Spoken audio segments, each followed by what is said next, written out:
Bəziləri bizə irad edirlər ki, hardan deyirsiniz ki, İmam Rızanı ziyarət edəndə imamdan icazə almalısın. Qeyd edək ki, bu söz Qur'anın bizə tapşırığıdır. Allah Teala Qur'an-ı Kərimdə buyurur ki, möminlər öz evlərindən başqa evlərə daxil olanda icazə alsınlar. Biz də İmam Rıza əleyhissalamın evinə daxil oluruq və Həzrətdən icazə istəyirik. Bunu digər imamlarda və hətta Peyğəmbərimizdə də edirik. Və bizim bura gəlməyimiz imamın bizi dəvət etməyidir. O ki deyirlər, hardan bilirsiniz imam sizə icazə verdi? Bu barədə bizim hədislərimiz var.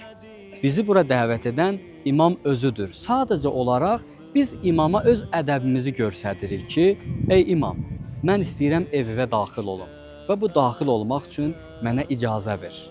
İnsan necə ki bir böyük şəxsiyyətin qabağında bir iş görəndə icazə istəyir, bu da həmin o icazədəndir. Biz imamdan cavab eşitmək istəsək də o mənəvi bir cavabdır və o bizim vicdanımızı rahatladan bir cavabdır. Bu şirk deyil, bu Qur'anın mədəniyyətidir. Biz bununla İmam Rıza əleyhissalama demək istəyirik ki, ağa, biz səni hörmətli bilirik və hörmət və ədəb qaydası olaraq səndən hərəmivə daxil olmaq üçün icazə istəyirik. Allah bizləri Qur'an və Əhl-i Beytdən ayrı salmasın.